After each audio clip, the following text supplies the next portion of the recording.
Hello दोस्तों, स्वागत है हमारे YouTube चैनल में। और आज की क्लास में हम लोग पढ़ेंगे इंपॉर्टेंट जीके क्वेश्चंस के बारे में जो कि रिलेटेड हैं स्टैटिक जीके, जनरल साइंस और साथ ही साथ यूपी जीके के क्वेश्चंस इसमें हमने इंक्लूड किए हैं जो कि आपके आगामी exam SSC CHSL exam, MTS exam, NTPC CBT two exam और यूपी लेखपाल एग्जाम के लिए इंपॉर्टेंट रहने वाले हैं। तो चलिए स्टार्ट करते हैं आज की क्लास को और देखते हैं आज का सबसे पहला जो क्वेश्चन जो कि है, निम्न में से कौन सी गैस ग्रीन हाउस गैसों में शामिल नहीं है। यानी दिए गए 4 ऑप्शंस में आपके 3 ऑप्शन ऐसे हैं जो कि ग्रीन हाउस गैसेज हैं और एक इसमें ऐसा है जो कि ग्रीन हाउस गैस में शामिल नहीं है। तो वही आपको यहाँ पर छांटना होगा। सबसे पहले अगर हम बात करें ग्रीन हाउस गैसेज की, तो इसमें कई सारी गैसेज आती हैं ग्रीन हाउस गैसेज के अंदर और एक इमेज के माध्यम से भी हम इसे देखेंगे। तो इसमें आपका मीथेन यानी कि CH4, उसके अलावा N2O, nitrous oxide, carbon dioxide, ozone और CFC, कार्बन मोनोऑक्साइड और सल्फर के ऑक्साइड शामिल हैं। तो ये सभी हमारी क्या होती हैं, ग्रीन हाउस गैसेज होती हैं। और अब हम क्वेश्चन को देखते हैं।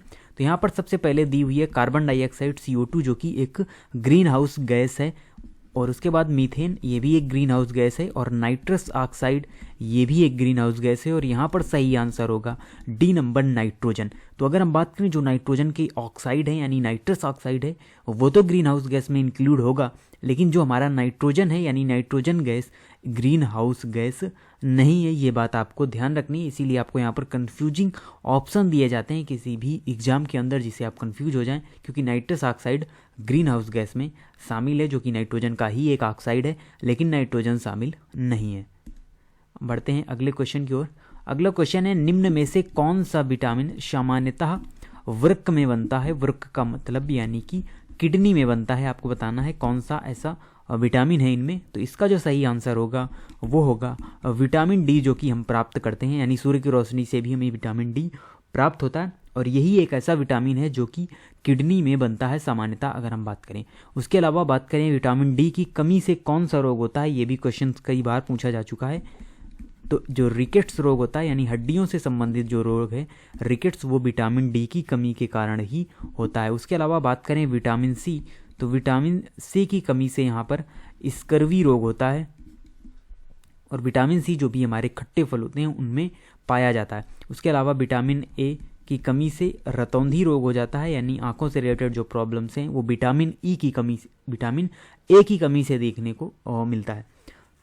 और सुंदरता का जो विटामिन है वो विटामिन ई को कहा जाता है सुंदरता का विटामिन। अगला क्वेश्चन है यहाँ पर हमारा, भुवनेश्वर में भगवान शिव को समर्पित लिंगराज मंदिर। तो भुवनेश्वर में लिंगराज मंदिर बना हुआ है जो कि भगवान शिव को समर्पित है। तो आपसे पूछा जा रहा है कि जो ये लिंगराज मंदिर है ये किस राजवंश के शासनकाल में बनाया गया था। चोल राजवंश, सोमवंशी राजवंश, तोमर राजवंश या राष्ट्रकूट राजवंश। तो अगर हम बात करें चोल राजवंश की, तो इसका जो शासन था वो आपको बेसिकली मिडिल इंडिया में देखने को मिलेगा। और साथ ही साथ जो राष्ट्रकूट है कन्नौज वाले एरिया में आपको इनका शासन देखने को मिलेगा इस राजवंश का। और यहाँ पर जो सही आंसर होगा वो होगा सोमवंशी राजवंश। तो सोमवंशी राजवंश के शासनकाल में ही जो लिंगराज मंदिर है उसका निर्माण कराया गया था भुवनेश्वर में।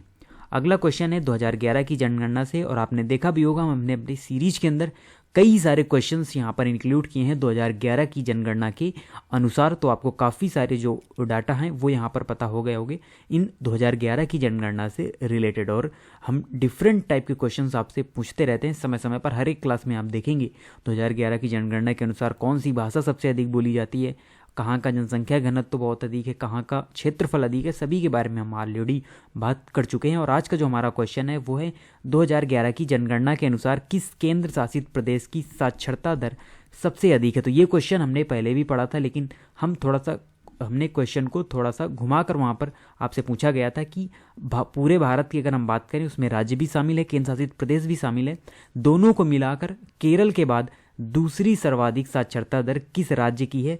और वहाँ पर भी आपका आंसर सही था लक्षद्वीप, और यहाँ पर भी आपका आंसर सही है लक्षद्वीप। तो अगर केवल केंद्र शासित प्रदेश की बात की जाए तो सबसे अधिक होगा लक्षद्वीप, और अगर यहाँ पर पर्टिकुलर राज्य की बात की जाए तो वो होगा हमारा केरल राज्य। तो केरल राज्य की श्रेणी में सर्वाधिक साक्षरता दर केरल की है।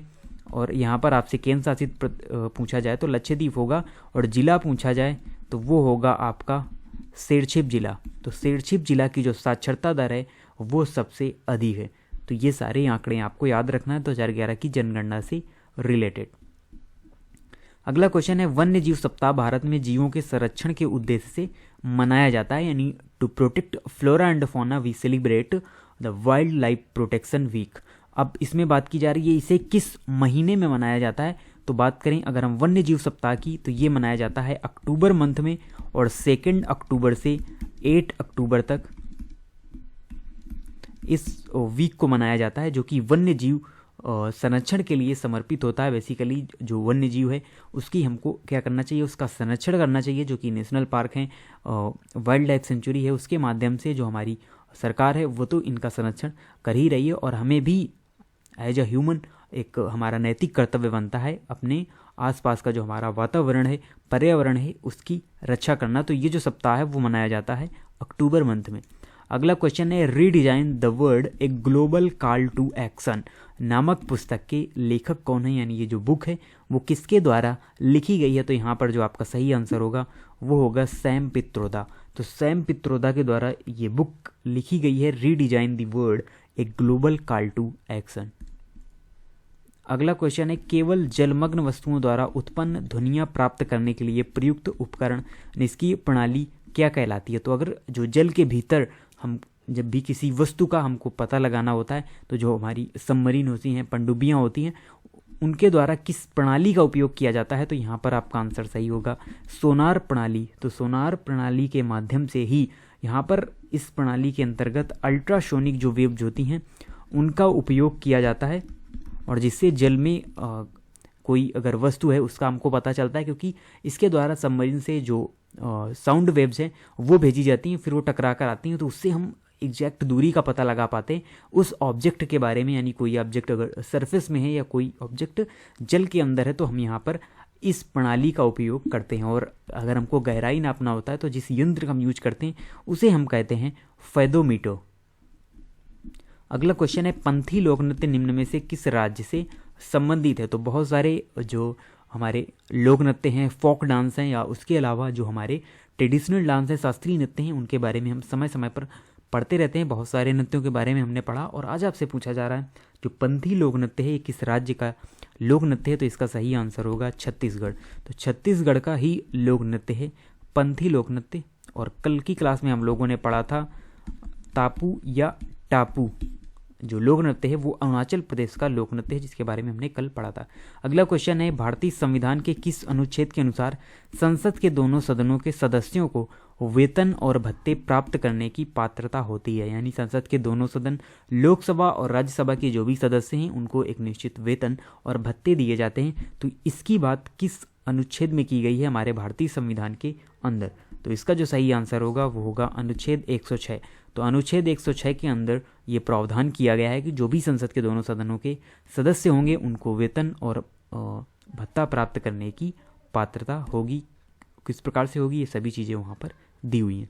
अगला क्वेश्चन है, गुरु डोंगमर झील निम्न में से किस राज्य में स्थित है। तो अगर हम बात करें इस झील की, तो ये हमारी झील स्थित है सिक्किम के अंदर। सिक्किम में ये हमारी झील स्थित है, गुरु डोंगमर झील। उसके अलावा बात करें तो और भी कई सारी झीलें हैं। यानी भारत की खारे पानी की झील कौन सी है, चिल्का झील। उसके अलावा जिसमें तैरता हुआ राष्ट्रीय उद्यान स्थित है वो है हमारी लोकटक झील। तो कई सारी यहाँ पर झील हैं, वेम्बनाड झील। उसके अलावा जो पुलिकट झील है बेसिकली जो स्थित है आंध्रा में। तो इस प्रकार से कई सारी झीलें भारत में स्थित हैं। अगला क्वेश्चन है, भारत के किस प्रदेश को बौद्ध धर्म का पालना कहा जाता है। बौद्ध धर्म का पालना किस राज्य को कहा, यानी किस प्रदेश को कहा जाता है। आपसे पूछा जा रहा है बिहार, उत्तर प्रदेश, मध्य प्रदेश या कर्नाटक, यानी कहाँ पर बौद्ध धर्म से रिलेटेड जो चीज़ें हैं ज़्यादा आपको देखने को मिलेगी। तो इसका सही आंसर है उत्तर प्रदेश। तो उत्तर प्रदेश को ही बौद्ध धर्म का पालना कहा जाता है। आपको इस बात को याद रखना है, क्योंकि ये क्वेश्चन लेखपाल 2016 एग्जाम में पूछा जा चुका है एज इट इज क्वेश्चन। और आगे हमारा 19 जून को एग्जाम भी होने वाला है यूपी लेखपाल का, तो उसके लिए आप ये जो क्वेश्चन है काफ़ी इंपॉर्टेंट रहने वाला है। अगला क्वेश्चन है, उत्तर प्रदेश का कौन सा जिला खनिज के संचित भंडार की दृष्टि से सबसे समृद्ध है। तो यहाँ पर बात की जा रही कि जो भी खनिज के संचित भंडार हैं उनकी दृष्टि से उत्तर प्रदेश का कौन सा जिला सबसे ज़्यादा समृद्ध है, तो यहाँ पर सही आंसर होगा मिर्ज़ापुर। तो जो मिर्ज़ापुर जिला है ये खनिज के संचित भंडार की दृष्टि से सबसे समृद्ध जिला है उत्तर प्रदेश का। तो ये हमारे आज के इम्पोर्टेंट 12 क्वेश्चन थे। और बात करें अगर हम इसकी PDF की, तो ये ऑलरेडी टेलीग्राम चैनल पर अवेलेबल करा दी जाती है। डेली बेसिस पर आप देख सकते हैं जो भी हमारी क्लासेज होती हैं उनके पहले ही इसकी PDF ऑलरेडी टेलीग्राम पर अवेलेबल होती है। वहाँ से आप इसकी प्रैक्टिस कर सकते हैं, आउट ऑफ 12 अपना स्कोर चेक कर सकते हैं, देन फिर आप यहाँ से क्वेश्चंस को मैच कर सकते हैं। तो मिलते हैं आपसे नेक्स्ट वीडियो में न्यू 12 इंपॉर्टेंट क्वेश्चंस के साथ। तब तक के लिए धन्यवाद।